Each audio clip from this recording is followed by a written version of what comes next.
Hello, my name's Elijah Wells, and today's review is Chris Sanders' new movie, Wild Robot. The film follows a robot named Ross, being voiced by Lupita Nyong'o, who's a service robot and essentially a robotic housemaid who got shipwrecked on an uninhabited island with no humans at all, but a lot of wildlife. So she had to adapt to the surroundings and learn the language and learn the culture and build relationships with the wildlife around her. Of course, with the major side plot is that she's an adopted mother to an orphan goose, Brightbill, being voiced by Kit Connor. Let's face it, DreamWorks have already got into a really rough year this year. Even though there was Kung Fu Panda 4, which, albeit just didn't feel necessary to begin with, it was a very satisfying conclusion with the third installment, but the fourth one just kind of felt like it was more like a corporate obligation. And then there was the notoriously bad Megamind Rules, or Megamind vs. Doom Syndicate, which is a film that ended up being so poorly received by not just the fans and the critics alike, to the point it's basically made its rounds on the internet, and a lot of reaction channels having we'll just say a massive field day to begin with. But however, with famous director Chris Saunders back in the realm, who is best known for directing films like Lilo and Stitch and How to Train Your Dragon, and as well as Croods as well. But considering this is his first animated film since Croods being now 11 years, and he has dabbled into live action with the Harrison Ford film called The Wild. So since he's returned to what's basically his strong suit, being animations, as he did direct Lilo and Stitch, which essentially has somewhat a similar storyline, as an unidentified alien from outer space tries to adapt to a new environment, being essentially Earth. So we'll just say how this goes down. The movie, of course, took a lot of notable inspirations from this movie, like, of course, there's Brad Bird's Iron Giant, which didn't do great in box office, but is now considered a massive favourite within the animation community. Or something like Hayao Miyazaki's Lupita, Castle in the Sky, which has a very similar design of a robot, like in the castle in the sky, and how that contrasts over to Ross as well. And how the movie fared, in my opinion, this movie is definitely phenomenal, in my opinion. The movie does essentially go into a lot of themes of parenthood, and how there's why machines can have a heart instead of a brain as well, but also how this was definitely a lot more thoughtful and definitely a lot more philosophical and almost scholarly. Something like How to Train Your Dragon, which is again another Chris Saunders movie, which is again a really phenomenal movie, even though I have read the books it was based on, and this being based on a book by Peter Brown, which again apparently goes into a lot more of the themes of environmentalisms and the dangers of more of an industrialized future, which is again the movie does touch on quite a bit, particularly during the last third of the movie. And also, the animation in this movie is absolutely gorgeous to look at. Even though the human characters are pretty much nowhere to be found throughout almost the entirety of this movie, the movie essentially relies on one robot essentially making her way around through an environment that's completely unworldly and at best really foreign to her. Even though that's basically the entire story of the movie, but how the animation does it, let the characters essentially speak through their movement or not tell you, even though not to a point it's full-blown exposition, but essentially how it kind of channels the themes of parenthood, where where Ross does joke about parenthood, this child is annoying and takes a lot of time, I feel it's not exposition, it's kind of steers you into a journey of what Ross wants to accomplish and ends up accomplishing to begin with and to end with. The movie has a really clear-cut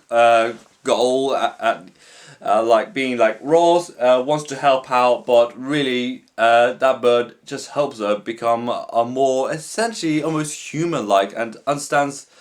nature through the heart of her own instead of the intelligence that is just completely artificial. The movie has a massive cast of characters like Lupita Nyong'o as Ross, and there's also Pedro Pascal as the Fox or Fix, and there's Kit Connor as Bright Bill as the orphan goose who Ross essentially adopts as her own, with of course Fix parenting as well. And there's also Catherine O'Hara, who's having a really big autumn at the moment with Beetlejuice. Beetlejuice as Longneck. Pigtail as the possum, who gives a lot of parenting advice to Ross. And there's also Bill Knightley, Stephanie Hose, and Mark Hamill, and Matt Berry, and Things Rams, who also do incredibly brilliant performances as voice actors in this movie, particularly with Lupita Nyong'o, who I don't think has done much in the way of animation, if I remember off the top of my head, but she does. I think if this is like her first time doing animation, like she really did knock it out of the park in my opinion, and she really does drive the emotional depth of this movie, particularly along with Pedro Pascal and Kit Connor, who we'll just say all three of these characters, they play pretty much anchor the movies more of an emotional point in the movies. Particularly as Kit Connor's character, like Bright Bill, essentially grows and grows and essentially understands the Ross's parenting and understand who he is as a duck, which is a really strong and really powerful story dynamic I really like to see go down, which they thankfully did, and particularly his story arc where he's an orphan goose and he's essentially a full-blown outcast, and he does get accepted by everyone at the end, which again is a really brilliant character arc, which again does emulate Ross's character arc to the same extent. And the musical score in this movie is absolutely phenomenal. Like, it is absolutely beautiful, the music. Like, the music is done by Chris Burrows, who's done music for like King Richard and Green Book. Like, particularly when Bright Bill learns how to fly, it's the movie definitely does soar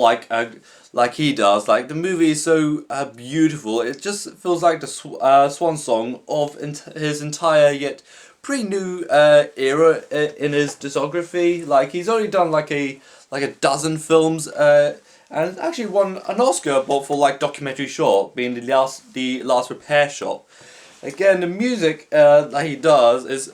absolutely gorgeous. Even when something like in Spirited Away, where there's a lot of moments of quiet and where all the characters essentially refrain and just relax and let the music do all the talking. That's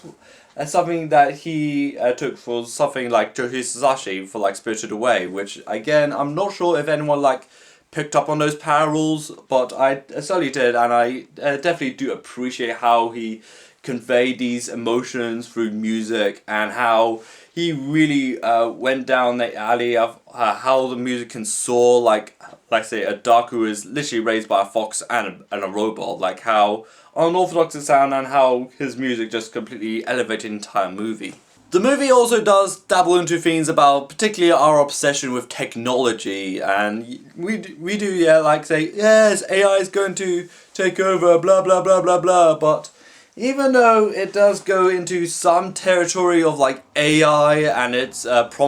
dominance, particularly in the 2020s, but the movie goes into more of a different alley, like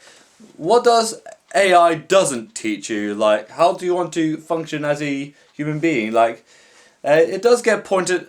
like function as a robot or one with nature. Like the movie does dabble into the idea like Roz essentially survived the woods through her one key of survival being just kindness, and somehow she did that, and in particularly one scene where she's sheltered all the animals, particularly during the harsh winters, because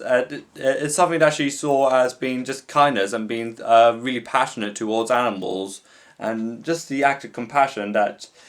she says with all the animals, and how she bonded with all of them, and of course the animals did reward her, particularly in the final act of the movie, which again is very grandiose for my taste. The Wild Robot is definitely up there with DreamWorks' definitely strongest films today, and also Chris Sanders' also strongest film in his entire filmography, in my opinion. The voice acting of Lupita Nyong'o and Pedro Pascal and Kit Connor are all absolutely brilliant in this movie. The script writing in this movie is absolutely fantastic. The animation is absolutely gorgeous, particularly in certain scenes where it does look like it does pass into more live action territory without going into the more weird and uncanny valley. The musical of Chris Barrows is absolutely a thrill ride and definitely soars along like birds during